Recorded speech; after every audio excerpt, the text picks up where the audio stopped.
बिस्मिल्लाहिर्रहमानिर्रहीम। अस्सलाम वालेकुम दोस्तों, एक नई वीडियो के साथ हाज़िर हैं। चले अपनी वीडियो स्टार्ट करते हैं।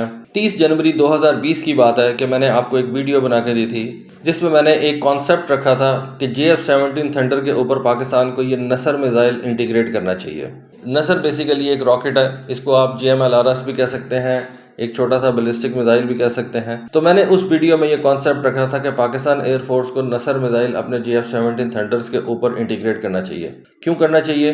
क्योंकि 2019 के अंदर इसराइल की एयरफोर्स ने सीरिया की एक मिसाइल बनाने वाली फैक्ट्री के ऊपर हमला किया था और उस मिसाइल फैक्ट्री के ऊपर हमला इसराइल की एयरफोर्स ने अपने रैम्पेज मिसाइल के साथ किया था। रैम्पेज जो कि बेसिकली एक GMLRS है, और ये GMLRS आपको पता है कि ये जिस तरह से हाईमार्स है, जिस तरह से एटमैका है, उस तरह से बिल्कुल ये रैम्पेज भी एक GMLRS है। लेकिन इसराइल की एयरफोर्स ने अपने इस GMLRS को अपने F-16 के साथ इंटीग्रेट किया और इसको एक एयर लॉन्च मिसाइल के अंदर तब्दील कर दिया। उस वीडियो के अंदर मैंने भी बेसिकली इसी कॉन्सेप्ट के ऊपर बात की है। इस वीडियो का लिंक मैं डिस्क्रिप्शन में भी दे देता हूँ और यहाँ पे कार्ड की सूरत में भी आपको उस वीडियो का लिंक जो है वो नज़र आ रहा है। बेसिकली ये आज से तकरीबन 3-4 साल पहले की बात है जब ये वीडियो मैंने अपलोड की थी। उस वक्त मुझे वीडियो की एडिटिंग भी नहीं करनी आती थी, वॉइस एडिटिंग भी मुझे ऐसा सच नहीं थी आती।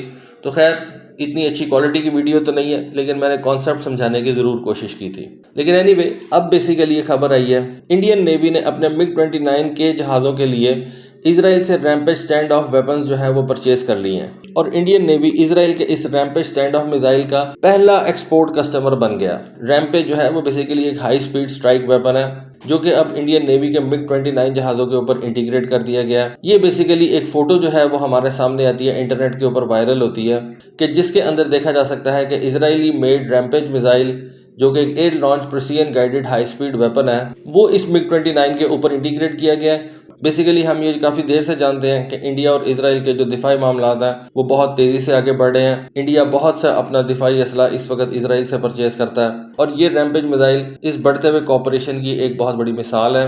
इससे पहले इसराइल इंडिया को ये स्पाइस 2000 बॉम्ब्स जो है वो भी प्रोवाइड किए थे। बेसिकली दो तस्वीरें जो है वो इस वक्त हमारे सामने आती हैं। एक तस्वीर जिसमें जैसा कि मैंने आपको बताया कि MiG-29 के ऊपर ये रैम्पेज मिसाइल एक पाइलॉन पे लगा हुआ है, इनर पाइलॉन के ऊपर लगा हुआ है जो कि विंग के नीचे फ्यूजलाज के नज़दीक होता है और ज़्यादा हैवी किस्म के वेपन्स जो है वो उठा के लेके जा सकता है। और इस पाइलॉन और मिसाइल के ऊपर कैलिब्रेशन मार्किंग्स जो हैं वो लगाई गई हैं, जिससे ये हम समझ सकते हैं कि ये वेपन इस वक्त ट्रायल फेज के अंदर इस्तेमाल किया जाएगा। लेकिन मेरा ज़ाती ख्याल ये है कि ये एक पुरानी तस्वीर हो चुकी हुई है और ये रैम्पेज मिसाइल इस वक्त इंडियन नेवी के अंदर ऑपरेशनल है।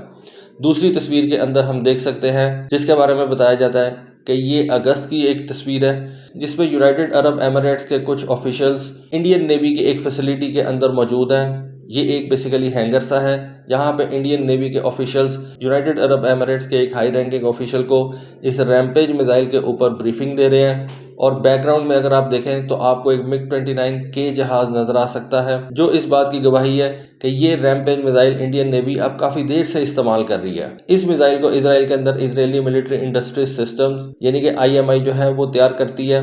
ये रैम्पेज मिसाइल IMI की तरफ से तैयार किया जाने वाला ground launch extended range artillery guided artillery rocket यानी कि एक्स्ट्रा की एक एयर लॉन्च किस्म है। एयर लॉन्च वेपन होने की वजह से ये अपने ग्राउंड लॉन्च वेरिएंट से थोड़ा सा जो है वो डिज़ाइन में डिफरेंट है। इस मिसाइल की रेंज के बारे में बताया जाता है कि ये तकरीबन 90 मील यानी कि 150 किलोमीटर तक अपने टारगेट को निशाना बना सकता है। और जैसा कि मैंने आपको बताया कि इसराइल इस मिसाइल को सीरिया के खिलाफ एक मिसाइल फैक्ट्री को तबाह करने के लिए इस्तेमाल कर चुका है। ये मिसाइल फैक्ट्री जो 2019 के अंदर इसराइल ने तबाह की थी, ये बेसिकली हिजबुल्लाह को मिसाइल तैयार करके दे रही थी और इसराइल की इंटेलिजेंस ने इस मिसाइल फैक्ट्री को बहुत ज़्यादा खतरनाक जो है वो बताया था और इसकी तबाही इसराइल की सेफ्टी के लिए इम्पॉर्टेंट थी। इस वजह से इसराइल ने एक सीरिया के अंदर वायोलेशन करके एक स्ट्राइक कंडक्ट की और उस स्ट्राइक के अंदर इसराइल ने बताया जाता है कि ये रैम्पेज मिसाइल इस्तेमाल किया था।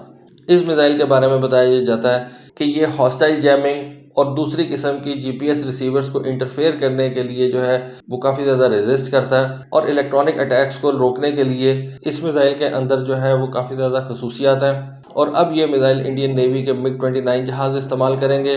तो दोस्तों ये एक छोटी सी इन्फॉर्मेशन और कुछ तस्वीर जो है वो मेरी नज़रों के सामने से गुजरी, सोचा आपके साथ शेयर करूं। होपफुली आपको आज की वीडियो, आज की इन्फॉर्मेशन पसंद आई होगी। कमेंट सेक्शन में अपनी राय से ज़रूर आगाह कीजिएगा। आज के लिए बस इतना ही। Thank you. अल्लाह हाफिज़।